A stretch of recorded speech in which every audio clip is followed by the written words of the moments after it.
السلام علیکم ورحمۃ اللہ وبرکاتہ۔ فضائل رمضان اور شب قدر کی نفل نمازیں۔ پہلے رمضان کے فضائل، پھر بعد میں شب قدر کی نفل نمازیں بتائی جائیں گی۔ حضور صلی اللہ علیہ وسلم کا ارشاد ہے کہ ماہ رمضان المبارک کو تمام مہینوں پر ایسی فضیلت ہے جیسے اللہ تعالیٰ کو تمام مخلوق پر ہے۔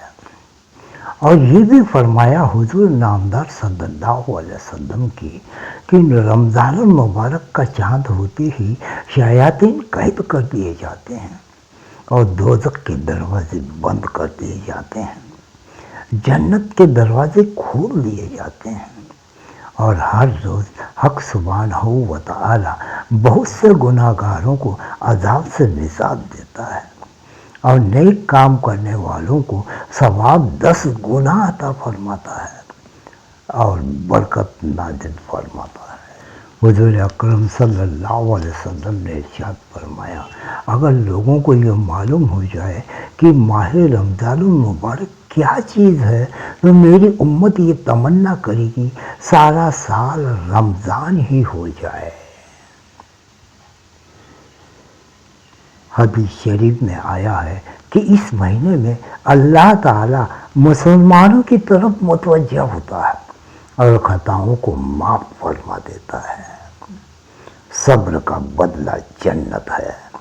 حضور اکرم صلی اللہ علیہ وسلم نے ارشاد فرمایا ہے، یہ مہینہ صبر کا ہے اور صبر کا بدلہ جنت ہے، اور اس مہینے میں مومن کا رزق بڑھا دیا جاتا ہے۔ رحمت، مغفرت اور دوزخ سے آزادی۔ حدیث شریف میں آیا ہے کہ اس مہینے کے اول 10 دنوں میں رحمت برستی ہے، دوسرے 10 دنوں میں مغفرت ہوتی ہے اور تیسرے 10 دنوں میں دوزخ سے آزادی ملتی ہے۔ اللہ تعالیٰ کی 15 نعمتیں نازل ہوتی ہیں۔ ماہ رمضان المبارک میں اللہ تعالیٰ اپنے روزے داروں کو 15 رحمتیں نازل فرماتا ہے۔ ایک، رزق زیادہ ہوتا ہے۔ 2، مال و زر میں زیادتی ہوتی ہے۔ 3، جو کھانا کھایا جاتا ہے سب عبادت میں لکھا جاتا ہے۔ 4، کل اعمال نیک کا اجر دوگنا ہو جاتا ہے۔ 5، کل فرشتے زمین و آسمان کے روزہ دار کے لیے بخشش مانگتے ہیں۔ 6، شیاطین قید کر دیے جاتے ہیں۔ 7، رحمت کے دروازے کشادہ ہوتے ہیں۔ 8، جنت کے دروازے کھول دیے جاتے ہیں اور دوزخ کے دروازے بند کیے جاتے ہیں۔ 9، ہر رات میں 7 لاکھ گنہگار دوزخ سے آزاد ہوتے ہیں۔ 10، ہر جمعہ کی رات میں اس قدر دوزخی دوزخ سے آزاد ہوتے ہیں جتنے 7 دن میں آزاد ہوتے ہیں، یعنی 49 لاکھ۔ 11، آخر رات رمضان کو تمام گنہگار لوگوں کو بخش دیا جاتا ہے۔ 12، ہر روز بہشت کو آراستہ کیا جاتا ہے، سجایا جاتا ہے۔ 13، روزے داروں کی دعائیں قبول ہوتی ہیں۔ 14، روزے داروں کو اللہ تعالیٰ کی خوشنودی حاصل ہوتی ہے۔ اور 15، روزے داروں کو اللہ تعالیٰ کا دیدار نصیب ہوتا ہے۔ ابھی شب قدر میں جو نفل نمازیں پڑھی جاتی ہیں وہ نفل نماز نمبر 1، شب قدر میں 2 رکعت نماز پڑھے۔ ہر رکعت بعد الحمد کے سورہ انا انزلنا 1 بار اور سورہ اخلاص 100 بار، بعد سلام کے 100 بار درود شریف پڑھے، ثواب عظیم حاصل ہوگا۔ نفل نماز نمبر 2، 4 رکعت 2 سلام سے پڑھیں۔ ہر رکعت میں بعد الحمد کی سورہ انا انزلنا 1 بار اور سورہ اخلاص 27 بار پڑھیں۔ اللہ تعالیٰ اس نماز کی برکت سے تمام گناہ معاف فرمائے گا اور بہشت معلیٰ میں مقام عطا فرمائے گا۔ نفل نماز نمبر 3، 4 رکعت پڑھیں۔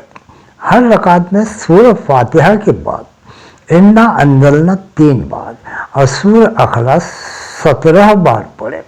اللہ تعالیٰ سکرات موت آسان کرے گا اور عذاب قبر دور فرمائے گا۔ چوتھی نفل نماز 100 رکعت پڑھیں۔ 2 رکعت کی نیت سے ہر رکعت کے بعد الحمد کی انا انزلنا 3 بار، سورہ اخلاص 10 بار پڑھیں۔ اللہ تعالیٰ اس نماز کے پڑھنے والے کو قیصر جنت عطا فرمائے گا۔ پانچویں نفل نماز 4 رکعت 2 سلام سے پڑھیں۔ ہر رکعت میں بعد الحمد کی سورہ انا انزلنا 3 بار اور سورہ اخلاص 50 بار۔ بعد سلام کے سجدے میں جا کر درود شریف پڑھ کر جو دعا مانگے قبول ہوگی۔ نفل نماز نمبر 6، شب قدر میں 2 رکعت پڑھیں۔ ہر رکعت میں سورہ فاتحہ کے بعد سورہ انا انزلنا 7 بار اور سورہ اخلاص 7 بار پڑھیں۔ بعد فراغت استغفار اور درود شریف پڑھیں۔ اللہ تعالیٰ اس نماز کے پڑھنے والے اور اس کے ماں باپ کو بخش دے گا۔ شب قدر میں قریب صبح صادق 4 رکعت 2 سلام سے پڑھیں اور ہر رکعت میں بعد الحمد کے سورہ انا انزلنا 3 بار اور سورہ اخلاص 5 بار پڑھیں۔ بعد ختم نماز سجدہ کرے اور سجدے میں سبحان اللہ 41 بار کرے۔ اللہ تعالیٰ اس کی تمام حاجتیں پوری کرے گا اور دعا مقبول ہوگی۔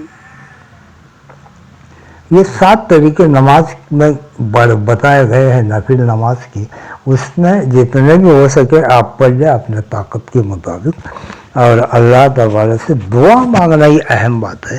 یہ دعاؤں کی رات ہے، مغفرت کی رات ہے، تو ہمیشہ ہر نماز کے بعد ہر درود شریف کے بعد ہاتھ اٹھا کر دعا ضرور مانگنی چاہیے۔